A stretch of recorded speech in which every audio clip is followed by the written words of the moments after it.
సినీ నటుడు రాజేంద్ర ప్రసాద్ ఇంట తీవ్ర విషాదం నెలకొంది.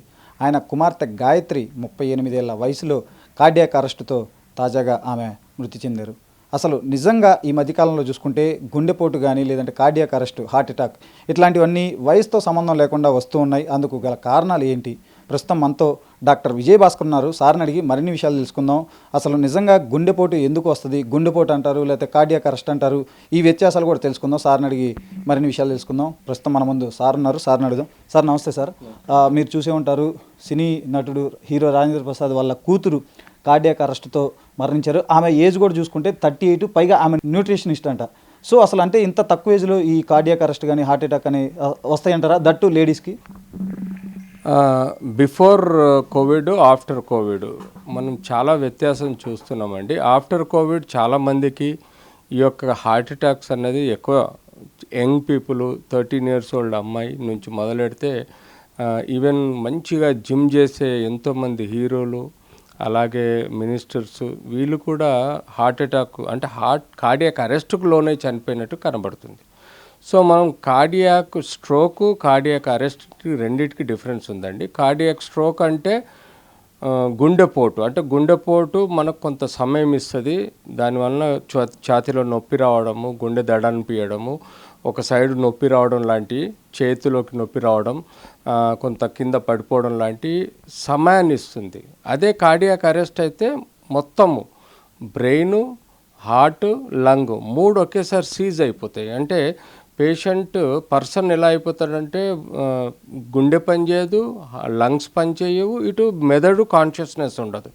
సో ఇవాళ మోస్ట్ ప్రాబబ్లీ సడన్గా జరిగింది ఒక యంగ్ లేడీ, 30 ఏళ్ళ అమ్మాయి అంటే డెఫినెట్లీ కార్డియాక్ అరెస్ట్ ఉంటుంది. కార్డియాక్ అరెస్ట్కు ముఖ్య కారణం ఏంటంటే గుండెకుండే 3 రక్తనాళాలు ఎట్ ఏ టైం బ్లాక్ అయినప్పుడు ఈ హార్ట్ సీజేషన్ అనేది జరిగి ఈ సడన్గా పడిపోయి కొలాప్స్ అయిపోయి చనిపోయే ఆస్కారం ఉంటుంది. ఇది మనం స్పెషల్లీ కోవిడ్ తర్వాత ఎక్కువ చూస్తున్నాం.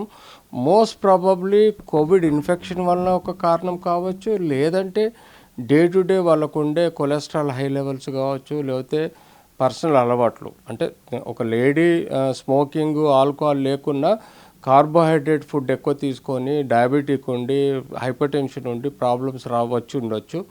లేదంటే తనకున్న జంక్ ఫుడ్ కానీ ఫుడ్ అలవాటు, even though nutrition షిల్ be very careful, but unfortunately cholesterol ఎక్కువైపోయి కూడా ఇట్లాంటి సడన్ స్ట్రోక్ వచ్చేసి చనిపోయే ఆధారాలు మనకు ఎన్నో కేసులలో చూస్తున్నాం. సార్ అంటే మీరు అన్నట్లు హార్ట్ అంటే కార్డియాక్ అరెస్ట్ వస్తే ఇమీడియట్గా చనిపోయే అవకాశం ఉంది అంటున్నారు. మరి హార్ట్ స్ట్రోక్ వస్తే అంటే మనుషులు బతికే అవకాశం ఏమైనా ఉందా ఏంటి? అసలు ఈ రెండు డిఫరెన్స్ ఏంటి సార్ అసలు?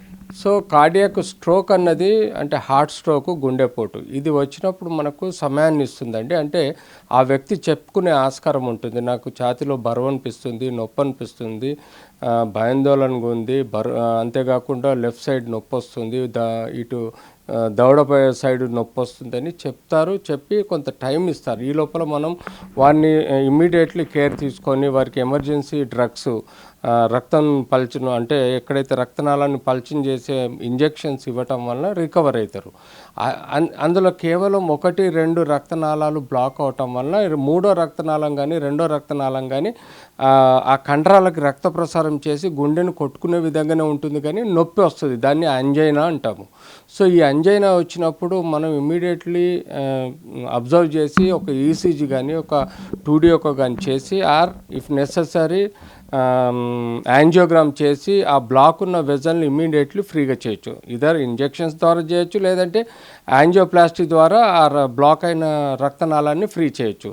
సో దాన్ని మనకు టైం ఇస్తుంది యాంజైనా కానీ లేకపోతే కార్డియాక్ స్ట్రోక్ కానీ ఆర్ గుండెపోటు కానీ. అదే కార్డియాక్ అరెస్ట్లో ఇంకా మొత్తం పడిపోయాడంటే లేవడు అంటే టోటల్గా అన్కాన్షియస్ అయిపోవడము, అంటే మెదడులో కూడా దెబ్బతినడం, హార్ట్ సీజ్ అయిపోవడం అంటే హార్ట్ కొట్టుకోవడం ఆగిపోవడం, అంటే పల్స్ లేకుండా ఉండడం. 3వది ఊపిరి చూస్తే కూడా ఊపిరి ఉండదు. సో దీన్ని మనం కార్డియాక్ అరెస్ట్ అంటే రివైవల్ ఛాన్స్ ఉండదు కార్డియాక్ అరెస్ట్లో. ఈవెన్తో సిపిఆర్ చేయటం వల్ల కొంతమంది బతికే ఆస్కారం ఉంటుంది. అంటే ఈవెన్ కార్డియాక్ అరెస్ట్లో కూడా మనం సిపిఆర్ చేయటం వల్ల ఇమ్మీడియట్లీ అటెన్షన్ ఉంటే కొంతమందికి రికవర్ అవుతారు. కానీ 90% కేసెస్లలో ఇదే జరుగుతుంది. ఇమ్మీడియట్లీ చెప్పగలిగినా కూడా అందుబాటులో ఉన్నా కూడా రికవరీకి ఛాన్సెస్ లేకుండా చనిపోతున్నారు. అది రియల్గా బాధాకరం. సో దీనికి అన్ని రకాలుగా పొల్యూషన్ ఉంది, స్మోకింగ్ ఉంది, ఆల్కహాల్ ఉంది, జంక్ ఫుడ్ ఉంది, కార్బోహైడ్రేట్ ఇష్టం వచ్చినట్టు తీసుకోవడము, డయాబెటీస్ ఉండడము, హైపర్ టెన్షన్ ఉండడము, ఈ కోవిడ్ లాంటి వైరస్లు ఎన్నో వైరస్లు మన బాడీలో అటాక్ అయిపోయి ఊపిరితిత్తుల ద్వారా క్లాట్స్ ఏర్పడి ఆ క్లాట్స్ పోయి గుండె రక్తనాళాల్లో పేరుకుపోయి బ్లాక్ చేయడం, ఇట్లాంటి ఎన్నో సమస్యలు మనం చూడటం వల్ల ఈ పోస్ట్ కోవిడ్ వైరల్ ఇన్ఫెక్షన్స్ వల్ల మనం ఇట్లాంటి ఈ కార్డియాక్ అరెస్ట్ చూస్తున్నాం. సార్ గతంలో అంటే ఒకప్పుడు హార్ట్ అటాక్ కానీ హార్ట్ స్ట్రోక్ కానీ ఇట్లాంటి పెద్దవాళ్ళకి ఒక 50-55 ఏళ్ళు 60 ఏళ్ళు వస్తే వాళ్ళకి వచ్చాయి అనేవాళ్ళు.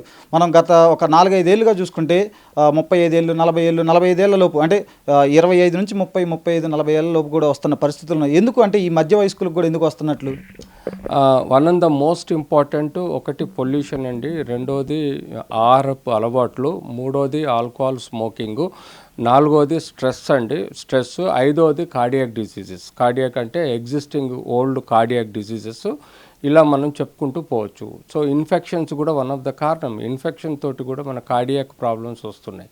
సో ఇన్ని కారణాల వలన వస్తున్నాయి కాబట్టి అంటే బిఫోర్ కోవిడ్ మేము రెగ్యులర్గా హార్ట్ అటాక్ చూసినాం, కానీ ఇంత అవేర్నెస్ లేదు. కానీ పోస్ట్ కోవిడ్ అది వ్యాక్సిన్ అని ఒక 1-2% కేసెస్లో చూస్తున్నాం. వ్యాక్సిన్లో కూడా సమస్యలు ఏర్పడి ఈ యొక్క కార్డియాక్ అరెస్ట్లు వస్తున్నాయని చెప్పేసి చూస్తున్నాము. రెండోది ఆ కోవిడ్ డిజీజ్ లంగ్లో క్లాట్స్ ఏర్పడి అవి డిస్లాడ్జ్ అయ్యి ప్రాబబ్లీ హార్ట్ అటాక్ తెస్తున్నాయని ఒక వర్షన్ పోస్ట్ కోవిడ్ అంటే కోవిడ్ తర్వాత మనకు తెలుస్తుంది. మూడోది ఈ కాలంలో ఉన్న food habits, carbohydrate glucose rise అవ్వడము, కార్బోహైడ్రేట్స్తో కొలెస్ట్రాల్ లెవెల్స్ పెరగడం, ఫ్యాట్తో కొలెస్ట్రాల్ లెవెల్స్ పెరగడం, వీటన్నిటి మూలంగా అంటే జంక్ ఫుడ్ వలన కానీ వీటి వలన కూడా మనకు స్ట్రోక్స్ ఎక్కువగా వస్తున్నట్టు ఈ ధర్మిల ఫాస్ట్ ఫుడ్, అంతేకాకుండా హోటల్ ఫుడ్ ఎక్కువగా చాలామంది జొమాటో ద్వారా కానీ ఇతరత్ర సర్వీసెస్ ద్వారా వాళ్ళు జంక్ ఫుడ్ ఎక్కువగా తింటున్నారు. హోమ్ ఫుడ్ తక్కువైపోయింది. ఇంట్లో తయారు చేసుకొని మంచి ఫ్రెష్ ఫుడ్ తినకుండా వీళ్ళు జంక్ ఫుడ్ తినటం వలన కూడా కొన్ని సమస్యలు ఏర్పడుతుంటాయి. సో టెక్నికల్గా నేను ఇచ్చే సజెషన్ ఏంటంటే ఈ యూత్కు హార్ట్ అటాక్స్ అనేది మనం అవాయిడ్ చేయాలంటే ఎవ్రీ 6 monthsకి ఒకసారి రెగ్యులర్గా ఈసీజీ చెకప్ చేయించుకోవాలి, ఒక ఫిజిషియన్ ఒపీనియన్ తీసుకోవాలి, రెగ్యులర్గా ఎక్సర్సైజ్ చేయాలి, ప్రాణాయామం చేయాలి, యోగా చేయాలి, మెడిటేషన్ చేయాలి. దానికి తోడు బీపీ, షుగర్ లాంటి డిజీజెస్ ఉంటే రెగ్యులర్గా కంట్రోల్ చేసుకోవాలి, డయాబెటీస్, ఫిజికల్ ఎక్సర్సైజెస్ ఉండాలి, స్ట్రెస్ఫుల్ వర్క్ ఉండకూడదు, మానసికంగా దెబ్బతినకుండా మెడిటేషన్, యోగా లాంటివి చేస్తూ ఉంటే డెఫినెట్లీ ఇలాంటివి మనం నివారించే అవకాశం కూడా ఉంటుంది. సార్ అంటే కార్డియాక్ అరెస్ట్ వస్తే ఇమీడియట్గా ఏం చేయాలి? దాంట్లో అంటే చనిపోయే ప్రమాదం ఏమైనా ఉందా లేదా? అలాగే కార్డియాక్ అరెస్ట్ వస్తే చనిపోయే అవకాశం ఎంత మేరకు ఉంది? అసలు వస్తే ఇమీడియట్గా వాటిని ఎలా గుర్తించాలి? వాటిని ఇమీడియట్గా అప్పటికప్పుడు ఏం చేయాలి హాస్పిటల్కి తీసుకెళ్లే లోపు? కార్డియాక్ స్ట్రోక్ వచ్చినప్పుడు మాత్రం డెఫినెట్లీ ఇమీడియట్లీ హాస్పిటల్ అడ్మిట్ చేసి రక్తం పల్చని ఇంజెక్షన్స్ ఇస్తారండి, లేదంటే యాంజియోగ్రామ్ చేసేసి యాంజియోప్లాస్టీ చేస్తారు. ఇది వన్ డైరెక్ట్ కార్డియాక్ స్ట్రోక్లో.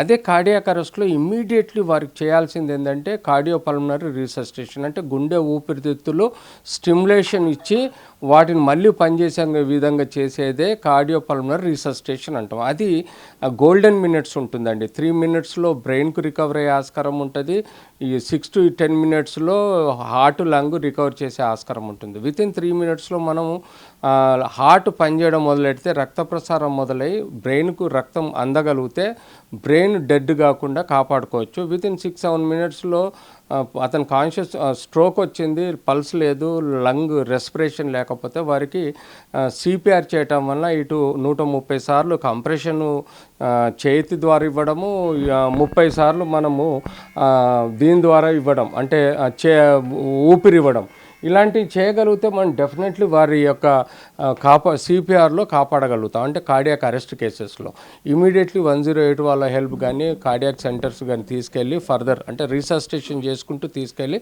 మనము వాళ్ళని కేర్ తీసుకుంటే డెఫినెట్లీ రికవరీ ఆస్కారం ఉంటుంది. కార్డియాక్ అరెస్ట్లో 3 రక్తనాళాలు బ్లాక్ అయితే అది టైం ఇవ్వదు, చెప్పుకోవడానికి టైం ఇవ్వదు, ఈవెన్ ఇమ్మీడియట్లీ పడిపోతారు, పల్సు, బీపీ, శ్వాస ఏది ఉండదు. కాబట్టి రిస్క్ కాంప్లికేషన్స్ ఎక్కువగా ఉంటాయి. సార్, ఈ కాంక్రీట్ జంగల్లో ఉరుకుల పరుకుల జీవితంలో మన గుండె సేఫ్గా ఉందా లేదా అంటే ఎలా తెలుసుకోవాలి? దాన్ని పదిలంగా ఉంచుకోవాలంటే ఏం చేయాలి? అంటే ఇటువంటి గుండె సంబంధిత వ్యాధుల బారిన పడకుండా ఉండాలంటే ఏం చేయాలి?